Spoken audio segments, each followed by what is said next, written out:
Hello. So today I'm going to talk about like all the gear I own. It's probably one of the most frequently asked questions. Yeah, so people often ask what gear I use, what camera, which are my go-to lenses. So I'm just going to talk about all my stuff. Let's get into it. Okay, so first, this is my camera. It's the Canon 5D Mark III. I owned it for about since 2016 maybe. Yeah, so or 2015. This camera is now 6 years old. I have no intentions to change it yet, not unless it breaks down on me. So it's like my trusty go-to camera. I very recently started experimenting with videos as well. I don't know what else to say about it. Talk about my most used lenses. I mostly bring around 3 lenses with me at any time. My favorite lens would be the Sigma 35mm. So this is the Sigma 35mm.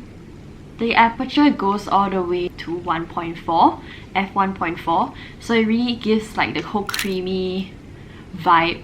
But I think at a focal length of 35mm, the bokeh probably isn't the best. I mean, if you really want like crazy bokeh, probably 85mm will be the best. But so far, I've had no need to invest in the 85mm. I think that's a bit much for me, so I'm just sticking to the 35. But I do have some problems with the autofocus. So now when I'm shooting with the 35mm, I'm doing it mostly on manual focus. I sometimes use the autofocus when we're doing like running shots or like, you know, any action shots, but the focus might not be the best. So for events, I tend to be quite cautious if I want to use this lens because I can't depend on the autofocus function. So yeah. The next most common lens I use is the Canon 16 to 35mm. This is the wide angle lens. I bought it mostly for landscape actually at first, but turns out I don't really like to shoot landscape, but I did not let this go to waste. I started experimenting while shooting portraits and I realized it really adds a like the distortion of a wide angle lens makes like your legs look super long, so it's very flattering, especially when you're doing like full body shots. Well, I guess the photo will pop because of the wide angle distortion. Maybe try experimenting with wide angle lens if you haven't already. Actually, it adds a very cool effect for portraits, not just landscape. Moving on, this is the last lens I own. It's probably the first lens I've ever bought. I mean, in addition to like any kit lenses I own. This is the Canon 50mm. This is probably one of the most affordable lenses ever. I bought this, I think, under $200 and brand new. So if you buy it second hand, it's probably even cheaper. Comparing 35, like a 16mm wide angle, and 50, I think 50 gives the least distortion when it comes to shooting like really close-up portraits. When I was shooting mostly with tourists and we'll go to like places like Gardens by the Bay or the Peranakan shop houses, I felt like the 50mm didn't give me enough space to capture the subject with the entire landscape. So I think that is challenging for that part. But if you're doing more like close-up portraits, like half body, or even like really tight shots like shoulder and above, like a 50mm is really great. This is actually my trusty lens when I'm doing events nowadays. Like if I'm shooting ROM ceremonies or like those that require me to be really quick at shooting. Like, you know, I don't really have time to change up my settings or like manual focus. 50mm is my go-to, and especially because the aperture is at least like 1.8, so that's not too bad. Like I still get that nice bokeh, like, you know, background blurred effect. So now we will move on to accessories I use while shooting. I have everything in like this little bag, and I've since used it to store like all my little trinkets that I bring out for every shoot. So every shoot I bring them. Maybe I'll start with lens filters. So really, this is the brand I got it from. I bought it on Lazada. I think it's really cheap. So first up, I have, you can see my camera. So this is called an ND filter. It's like sunglasses for your camera. So in times when, if you're shooting under really harsh light, this filter really saves your life. I took this particular shot at Upper Seletar Reservoir.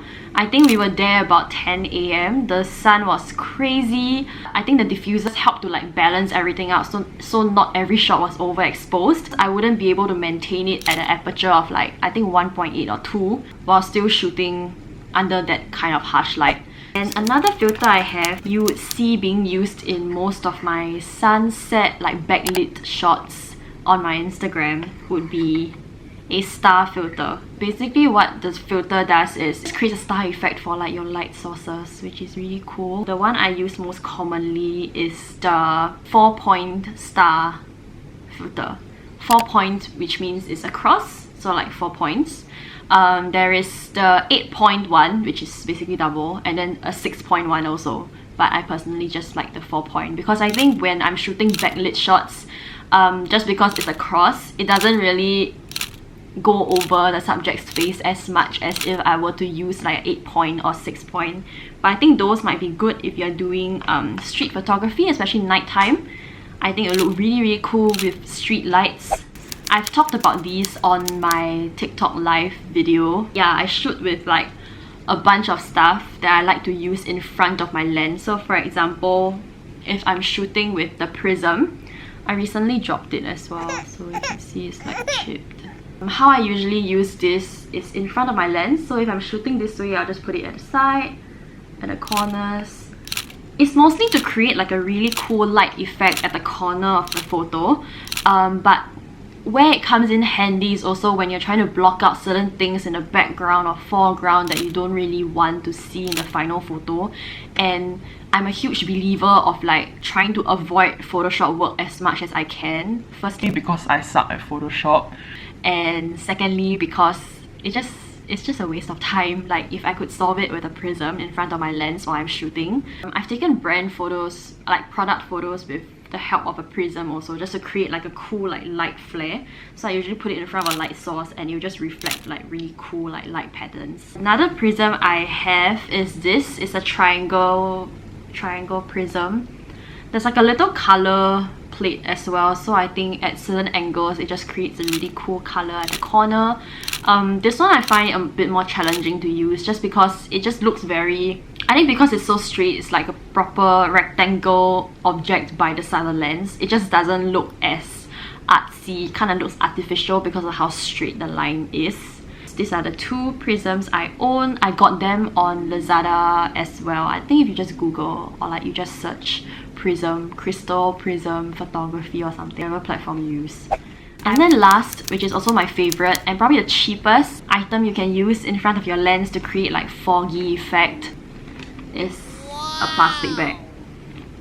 So this is really affordable and cheap. It's very easy to use, and yeah, it costs you nothing because you can just use a Ziploc bag from like anything. And I like Ziploc bags because they're not as reflective as normal plastic bags. Like, you know the plastic bags you get when you buy like a bao or like a kueh. Those are more like smooth. They're like smoother and a bit more reflective, which I think could be harder to use. And they're just noisier. Ziploc bags aren't as noisy. So how I use it typically, so if I have my camera here, I'll just try to have it like by the corners, because the good thing about a plastic bag versus the prism is that the plastic bag, I can kind of fold it around the lens, as opposed to like the prism, I'm just kind of limited as to like the angles I can hold it at. But with the plastic bag, I can almost like wrap it around. And also, the plastic bag doesn't create as harsh an effect as opposed to the prisms. So yeah, I really love this. Try it out and let me know how it goes. I'll insert some photos I've taken with the plastic bag. I think it really adds a really cool vibe to the photo. It just looks moodier and whatever. You know how some people use like Vaseline on their lenses, which I'm a bit scared to do. You can try a plastic bag. I feel like the effect is quite similar. It's just that your focus probably won't be very sharp. It just has a hazy, foggy film camera effect, which I think is really cool depending on the vibe you're going for. So just holding it in front of your lens will do that trick. I think that's all really. So it was my camera, 3 lenses, my prisms, plastic bag, and my filters. And that's pretty much everything I travel with when I'm out shooting. That's all. I hope this was insightful. I hope it was helpful, interesting, whichever. And I'll see you in the next video. Bye!